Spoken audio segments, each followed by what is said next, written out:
Today, I'm going to show you how I generated over $500,000 in revenue in just 30 days with a single one of my SEO and Google Ads dropshipping stores. I'll reveal my sales and the entire strategy I used from product research all the way to using Google Ads so that you can replicate it for yourself. Let's get right into it and start with a little context. If you don't know me, I'm Ping and I started dropshipping in 2019. So I already have a good amount of experience, but I was also a beginner once. And I remember it really wasn't easy at the start, but I still went all in right from day one because I knew it was possible to make a living from this business. I focused on SEO and Google Ads from the very beginning because I didn't have a big budget and I found it more logical to sell to someone who's already searching for the product online rather than trying to sell it with ads on social media to someone who's just there to scroll. So the store that generated over $500,000 this month is one I launched over a year ago. In the beginning, it didn't generate much revenue, but over the months, by applying the right strategies, it gained popularity and started climbing the Google search results. Today, the store runs at about $20K a day, almost automatically, without requiring much more work. At first, it was a dropshipping niche I didn't plan on keeping because the niche didn't really interest me. But after about 6 months, during the summer break, I started making a lot more sales without much effort, and I saw that it was starting to get some serious traction. That's when I decided to refocus on the store, trying to develop it further by adding products, content, building a community around the niche, and turning the store into a real brand. Thanks to the initial revenue generated with Google on this store, I was also able to explore and reinvest in other marketing channels. For example, acquisition channels like Meta ads with Facebook and Instagram, and also Pinterest ads. We didn't even need to create any creatives because we just re-imported our product catalog onto the ad platforms. They used our product images, which were already well crafted, and that allowed us to get good results in both retargeting and cold acquisition. But it's still Google Ads where I got the best results, making it my main traffic source along with SEO. That's where we get the most benefits, the most profit. Alright, let's go. We're here on the Shopify store right in the dashboard with the results from the last 30 days.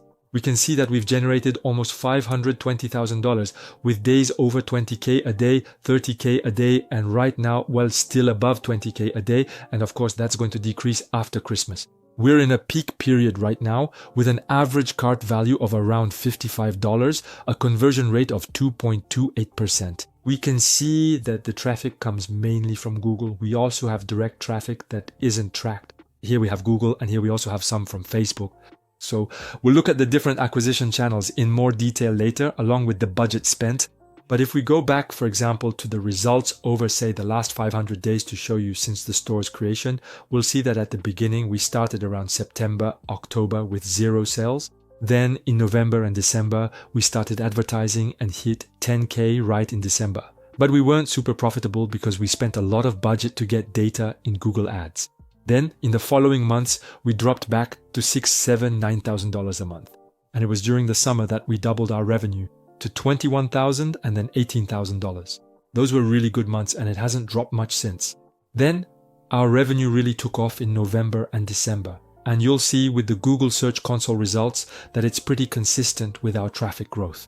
For example, here we can see that in June we were getting just 200 to 300 clicks a day on our site. We had a few peaks during July and August where we did good numbers. Here, since September, we've had a big jump in our position for the main keyword.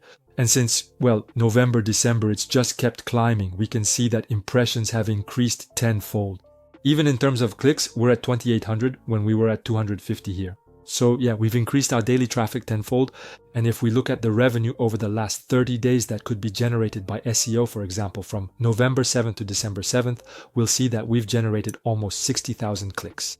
Out of those 60,000 clicks, if we assume about a 2.5% conversion rate for SEO, I believe that gives us around 1,500 orders. With an average order value of $55, that's about $82,500 generated organically with SEO over these last 30 days. That's over $40,000 to $50,000 in profit for the month.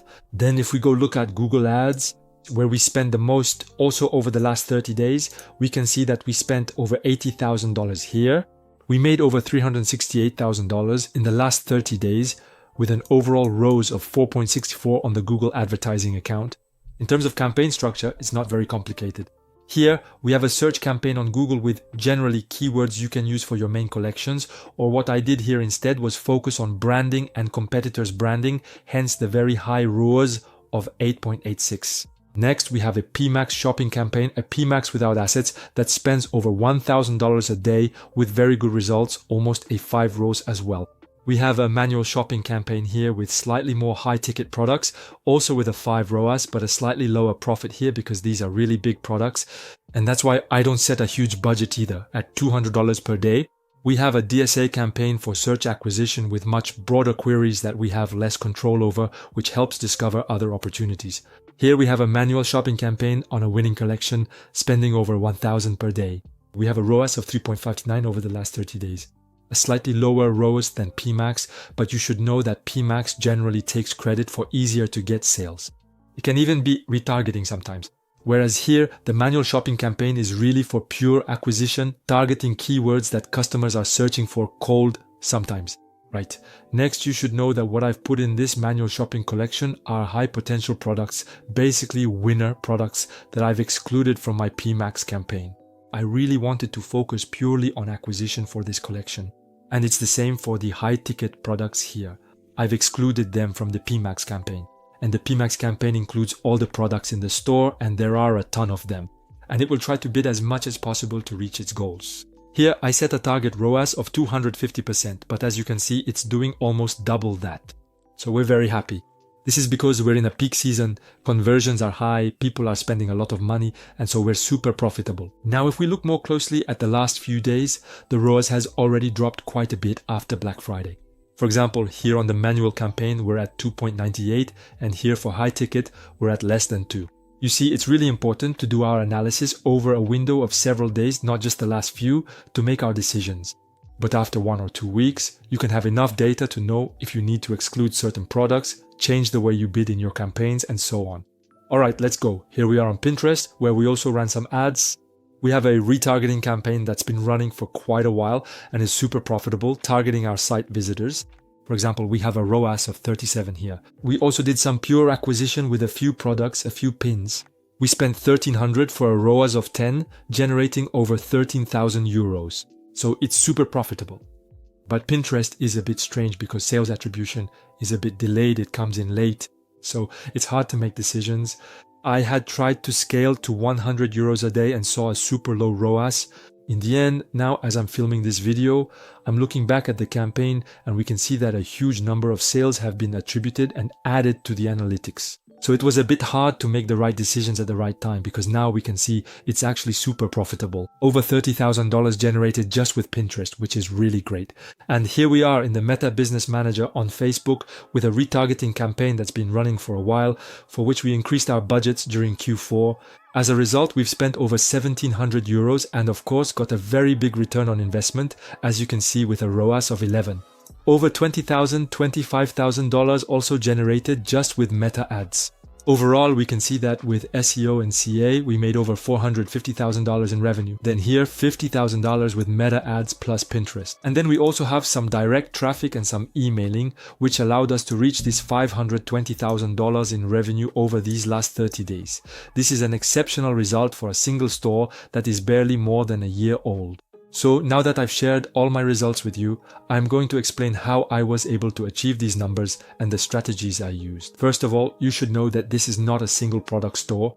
I looked for a themed niche within a community of enthusiasts where you can add a lot of products and collections. I have over 400 to 500 products listed and well organized in my store to become the go-to store in the field. Of course, you don't need to start with that many right away. 30 to 40 products can be enough at first, depending on your niche. But in the long run, it's essential to add more collections and expand your product range if you want to get better results in SEO. If you plan on using Google Ads, try to create at least 3 or 4 collections and try to add about 10 products to each of them. This approach helps minimize risks when you're testing products by offering more choices to your customer. For this store, as you saw, I used the Performance Max campaign. It's very powerful, but if you're just starting out or your site is new, you won't have enough data to use it correctly. That's why I recommend using the standard shopping campaign instead if you're a beginner or if you have a small budget. Google's algorithm takes into account the title and description of your products when it displays your ads. So it's crucial to write quality content to optimize your Google shopping campaigns. Of course, you can find single single product and generalist stores that perform very well on Google, and that can be a good strategy. But if you're looking for long-term SEO results, I recommend adding more products to your site and staying niched within your theme. In fact, another factor that contributed to the store's success was being extremely consistent with adding content thanks to my virtual assistants. We added products almost every single day, which made me an expert in the field and allowed Google to trust me and place my content in the top positions in the search results. I always apply this strategy to all my new stores because, as I said before, Google likes to see quality content that's updated regularly. Plus, it will help you get better results in Google Shopping. The same goes for everything related to net linking. We're not just going to add 50 backlinks at the start and pray that Google sees us as an authority site. Instead, we're going to try to get about 10 backlinks every month regularly, staying consistent. One last thing to mention is that even though I rarely advertise on social media, I think it's important to create accounts on these platforms to post content about your niche. That's what we did with Instagram, and now we have a really great community. We also get a lot of visits from TikTok and Pinterest. Even if it doesn't lead to sales, it's still useful for getting visitors from different platforms and earning Google's trust. It shows the algorithm that you're a legitimate person to be talking about this specific niche. And there you have it. Now you know how I generated over $500,000 with just one of my stores in 30 days. Of course, the video could have been longer and more detailed, but I just wanted to give you an overview, and we can go into more detail in other videos. Or there's always my Ecomscape training, where I share in a public build a store from zero that I grow to 100,000 euros in revenue in 7 months. Well, these are the same methods I always apply anyway, and at least you'll have a much more concrete example with a real site where I show everything.